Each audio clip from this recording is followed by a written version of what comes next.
സാമൂഹികമായ വളർച്ചയ്ക്ക് നിസ്തുലമായ സംഭാവനകൾ നൽകിയ നവോത്ഥാന കലാരൂപം കഥാപ്രസംഗം.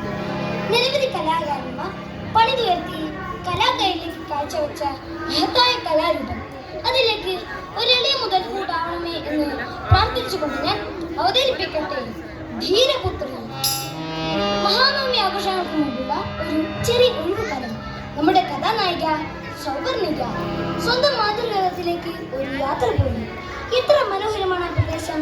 കുളിരലകൾ നിറഞ്ഞെടുത്ത് കൊച്ചരുവികൾ തുള്ളിച്ചാടി വീഴുന്നു. മഴമേഘങ്ങൾ തഴുകി ഉണർത്തുന്ന മാമലകൾ, പൂതലമേന്തി ചിരിച്ചു നിൽക്കുന്ന പൊന്തക്കാടുകൾ. ആ പ്രദേശത്തെ വാഴ്ത്തിക്കൊണ്ടാണ് കവി പാടിയത്.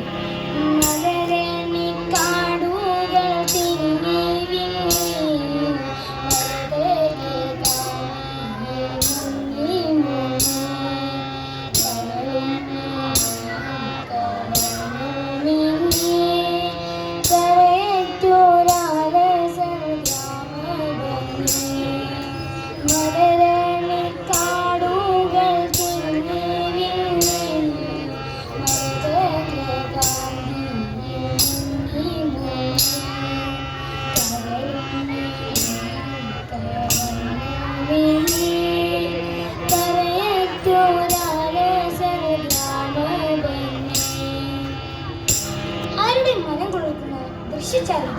പ്രകൃതിയുടെ വശ്യചാതുര്യം നുകർന്നുകൊണ്ട് നമ്മുടെ കഥാനായിക അമ്മ വീടിനെ ലക്ഷ്യമാക്കി നടന്നു നീങ്ങി. അമ്മയെ കാത്തോരാൻ അമ്മയെ കാണണം, അമ്മയ്ക്കു തോഴനാം അച്ഛനെ കാണണം, മുട്ടായി വാങ്ങുവാൻ നാണയം ചോദിക്കാം, പുസ്തക സന്ധിയും പറ്റുമെങ്കിൽ അമ്മയെ കാത്തോരാൻ അമ്മയെ കാണണം, അമ്മയ്ക്കു തോഴനാം അച്ഛനെ കാണണം, മുട്ടായി വാങ്ങുവാൻ നാണയം ചോദിക്കാം, പുസ്തക സഞ്ചിയും പറ്റുമെങ്കിൽ. അവളുടെ ഇളം മനസ്സ് അമ്മയിട്ട് വന്നോ വഴിയോരത്തെ വേലിപ്പടർപ്പിൽ നിന്നും കാട്ടുചട്ടിയും പൂവാങ്കുരുന്നിനെയും അവളെ നോക്കി തലയിലാക്കി. പാറിപ്പറക്കുന്ന വിലാസിനികൾ അവളുടെ കടലിൽ തലോടിക്കൊണ്ട് പറന്നുപോയി. നാട്ടുപാതയിലൂടെ യാത്രക്കാരെ കയറ്റിക്കൊണ്ട് ബസ് ഒന്ന് മുരണ്ടുകൊണ്ട് പതുക്കെ താഴോട്ട് ഇറങ്ങിപ്പോയി. കല്ലിനോടും പുലിനോടുമെല്ലാം പയനം പറഞ്ഞുകൊണ്ട് വീട്ടിലെത്തി. പിന്നെ അവിടെ ഒരു ഉത്സവാരമായിരുന്നു. കൊച്ചുകുറുമ്പി പൂവാലിപ്പച്ചു തലയാട്ടി അമ്മേനക്കും കുഞ്ഞിക്കുട്ടൻ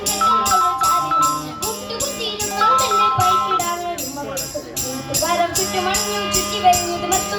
കൊച്ചമ്മാവൻ കണ്ണുകൾ മൂടി ആരെന്നോട് ചോദിച്ചു, കൊച്ചമ്മാവൻ കണ്ണുകൾ മൂടി ആരെന്നോട് ചോദിച്ചു. തൊട്ടടുത്ത തെങ്ങിൽ കേട്ടിരുന്ന നമ്മുടെ പൂവാലി പശു അവളെ നോക്കി തലയിളക്കി.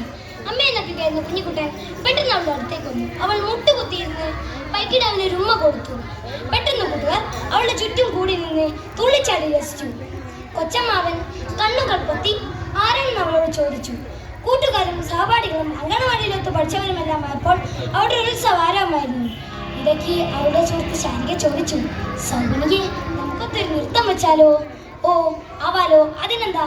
സൗവർണിക്ക് സമ്മതം വഹിച്ചു. അവരോടൊത്ത് നൃത്തം വെച്ചു.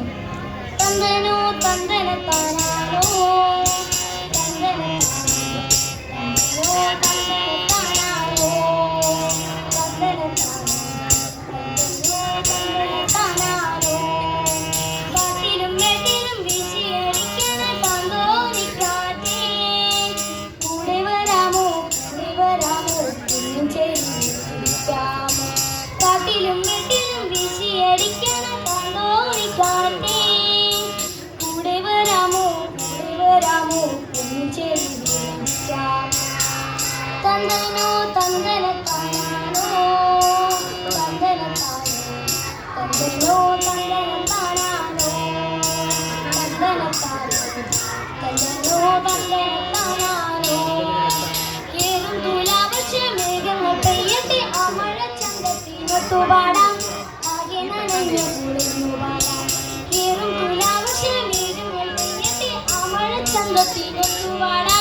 മണിത്തുമ്പയുടെ മറ്റു നിലകളിൽ തൂങ്ങി നിൽക്കുന്ന തുഷാരകിരണങ്ങൾ മഞ്ഞയും പച്ചയും ചുവപ്പും മാറി മാറി വർണ്ണം പരത്തി.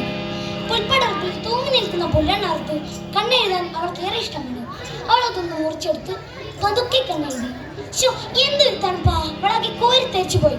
സൗപർണികയെ, അമ്മയുടെ വിളി. നിനക്ക് കുളിക്കണ്ടേ? പുഴയിലാവാം അമ്മേ. എങ്കിൽ ചായ കുടിച്ച് വേഗം കടവിലേക്ക് പോകാൻ തയ്യാറായിക്കോളൂ. ശരി അമ്മേ. അവൾ വീട്ടിലേക്കുള്ള ഒതുക്കുകൾ ചവിട്ടി ഉമ്മറത്തേക്ക് കയറാൻ തുടങ്ങി. പെട്ടെന്നാണ് ആർത്തടിച്ചോന്ന വണ്ണാത്തിപ്പുഴയുടെ ഏതാണ്ട് മറ്റേ ഭാഗത്തുനിന്ന് ഒരാർത്താനത് അവൾ കേട്ടത്. അമ്മേ, രക്ഷിക്കൂ! പെട്ടെന്ന് സൗപർണിക പുഴക്കിട്ടേ കൂടി. അതോ കാൽതെറ്റി പുഴയിലേക്ക് വീണിരിക്കുന്ന മാലതേച്ചി.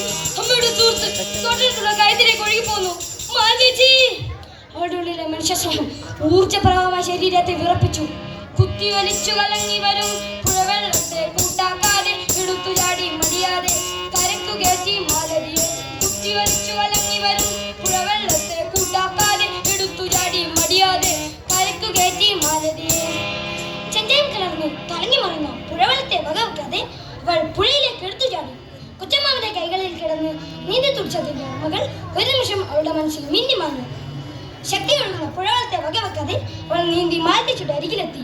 അനേകം ജീവനുകൾ കവർന്നെടുത്ത